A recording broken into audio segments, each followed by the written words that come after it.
Que queremos tratar.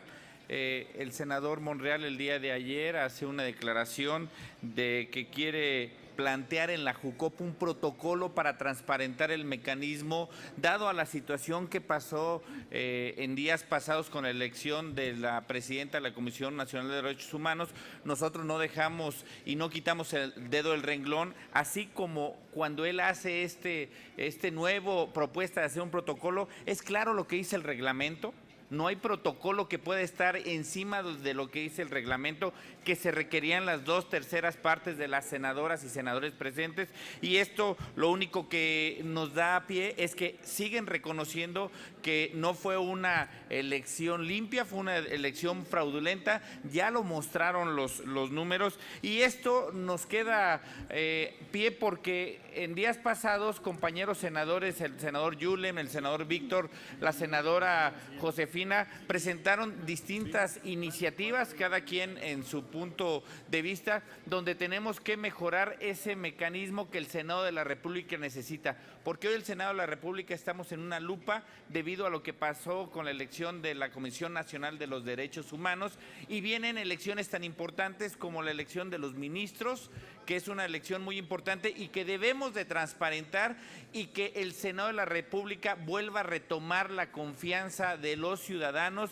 para la elección de los futuros nombramientos. Hoy hay un reglamento, si bien está ambiguo por lo que pasó, tenemos que mejorar este reglamento, pero no a través de un protocolo, es a través de un reglamento. La Asamblea no está por encima de lo que diga la ley, la Asamblea estará encima cuando se modifique ese reglamento. Por tal, esperamos que esto se lleve con seriedad y que el día de mañana el Senado de la República sea quien tenga los mecanismos necesarios para transparentar y volver a retomar la confianza que requerimos para la elección de los próximos nombramientos que ya están en puerta antes del 12 de diciembre. Otro tema muy importante, lo que se anunció del plan de infraestructura, que hoy será la iniciativa privada quien estaría impulsando 859,000 millones de pesos en aproximadamente 147 proyectos. Nos preocupa mucho que el gobierno del presidente López esté dejando de lado algo que es su responsabilidad directa, y es el tema de la infraestructura. Y también nos preocupa este doble discurso, porque en los últimos 12 años él mismo hablaba de lo que la iniciativa privada hacía en cuestión de infraestructura en el país, y que mucha de esa infraestructura estaba o concesionada a particulares. Bueno, con esto se está llevando a lo que él siempre ha dicho: no dejar a la infraestructura, a la iniciativa privada, la construcción de carreteras, que sean ellos lo que luego se beneficien. Entonces es un doble discurso. Nosotros estamos a favor de que haya esa inversión conjunta, pero que quien la debe de liderar es el gobierno federal, es quien debe de liderar esta infraestructura para que el país pueda tener este crecimiento que hoy, desgraciadamente, cifras del INEGI en la mañana decían que caímos en nuestro Producto Interno Bruto en menos 0.2%. Entonces, estos indicadores son más que evidentes que necesita el presidente dar un golpe de timón, un cambio de rumbo, porque los indicadores de su propio gobierno, de sus propias instituciones, hoy nos dicen que esto es totalmente contrario a lo que queremos. Y lo que estos 859,000 millones de pesos se quieren invertir por parte de la iniciativa privada en estos 5 años, nuestra pregunta es: ¿y entonces el gobierno federal dónde estará invirtiendo? Un tema muy importante que también queremos dejar en la mesa es el tema de lo que el gobierno de Estados Unidos está planteando con respecto a si se considera o no a los narcotraficantes como terroristas. Y queremos ser claros que nosotros nos preocupa mucho que gobiernos extranjeros nos cataloguen a los mexicanos. El gobierno del presidente López, este Senado de la República, esta bancada le dio un instrumento importantísimo, esta Guardia Nacional. Se dio también la modificación del artículo 19 constitucional para ampliar el catálogo de delitos y poder tener uñas y dientes para poderlo hacer.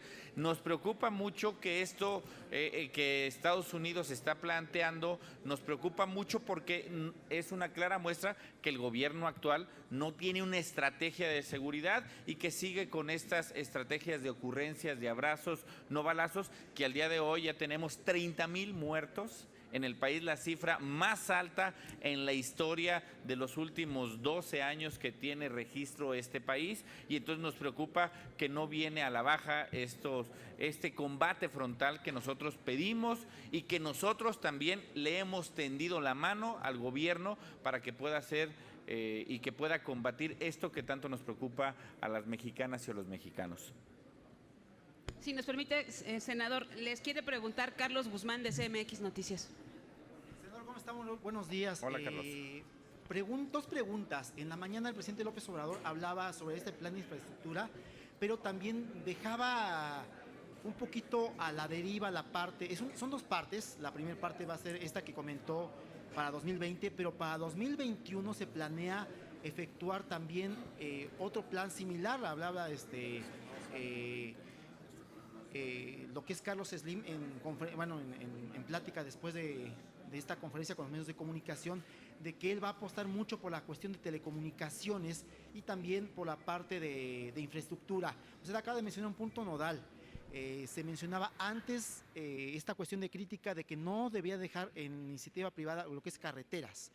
¿Qué es lo que ustedes como fracción parlamentaria van a hacer, van a recomendar aquí en la Cámara Alta para evitar de que esto vuelva a pasar en cuanto a la concesión de carreteras y de que se quede en manos de la IP este tipo de cuestiones? Gracias. Sí, voy a ceder el micrófono a mi compañero Yulen, pero es importante exigirle, acabamos de ver el presupuesto de egresos que se acaba de aprobar, donde ellos lo aprobaron en algo que habían dicho que no sucedería, en lo oscurito, en un recinto ajeno a la Cámara de Diputados, y vemos ahí plasmado a qué y qué le quitaron dinero, solamente donde privilegiaron fue en la entrega de dádivas, y entonces no están privilegiando algo que genera empleo, algo que genera riqueza, el apoyo a la infraestructura. En el tema de las carreteras le pediré a mi compañero Yulen, que es experto en el tema, que pueda ahondar más en esto, pero es una responsabilidad de cualquier ejecutivo estatal, federal o municipal invertir en generar infraestructura para que esto a la vez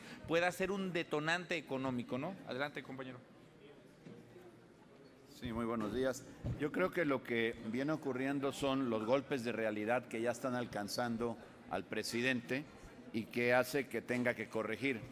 Y un golpe de realidad es precisamente el dato que reveló el INEGI, en donde ya pues el país no tiene otra forma de llamársele a este desaceleramiento más que recesión. Es lo que tenemos. Y a partir de ahí retoma un tema que ya se había tocado, de la infraestructura de 147 proyectos, más de 800,000 millones de pesos. Proyectos, por cierto, que ni siquiera son para solamente el año 20. Va a tener que ser construidos en el 20, en el 21 y algunos incluso pueden llegar a ser más allá de su propio gobierno.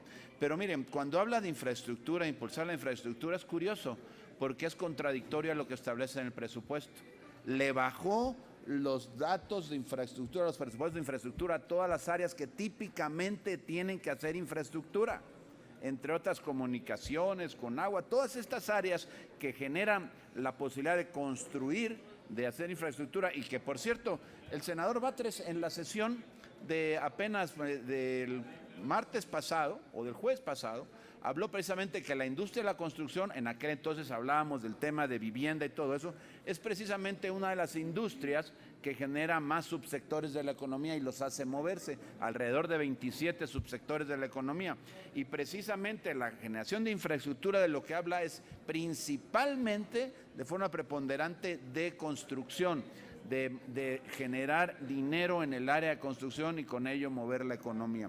Entonces, esto que hoy tenemos, este anuncio más bien es para tapar, es un distractor, para tapar los resultados desastrosos, lamentables que tiene la economía y la conducción de ella en un gobierno que ha sido altamente ineficaz, verdaderamente incompetente y que ha logrado destruir la confianza de propios extraños, inversionistas extranjeros, inversionistas nacionales, que lo que hacen, por supuesto, es alentar la economía. Y hoy sale a dar un anuncio a partir de este acuerdo, que si ustedes lo leen, solo son 15 páginas, ¿eh? Es bien fácil el acuerdo, poderlo leer, no habla de nada, habla además de que va a haber un 4% de crecimiento que no explica cómo lo pretenden lograr, porque no se va a lograr con esos proyectos. Habla solamente de una serie de cosas que debe de promover la generación de confianza por parte del gobierno, el compromiso en inversión por parte del empresario. Pues eso es lo mínimo que esperamos poner, no había que ponerlo en ningún acuerdo, lo que hay que hacer es simplemente hacerlo realidad. Entonces, de lo que estamos hablando es simplemente un distractor para no decir el gobierno provocó la recesión que ya hoy vive nuestro país, muy lamentablemente, y de la cual pues quisiéramos poder decir que vamos a salir en enero, febrero, en marzo, pero si las cosas no cambian, pues quién sabe cuánto tiempo puede estar así. Entonces, lo que nosotros invitamos es precisamente al gobierno de la República, al presidente especialmente, a que lea en cualquier diccionario, en la letra R, el reconocimiento y el significado de la palabra recesión. Y por cierto, también en la letra R, que pueda leer el significado de la palabra rectificación, para que rectifique lo que viene haciendo mal y que podamos salir de la recesión. Gracias. Juan Pablo Guerrero, del Canal del Congreso. Senadoras, senadores, buen día. Preguntarles en este contexto de la recesión anunciada por el INEGI y la pendiente aprobación del TEMEC por parte del Congreso de Estados Unidos, ¿qué riesgos hay de que no se apruebe este instrumento internacional, también ya con cómo está configurado el presupuesto de egresos y la ley de ingresos? ¿Habría que hacer ajustes? Hay un tema muy preocupante, efectivamente, con el tema de la aprobación del TEMEC.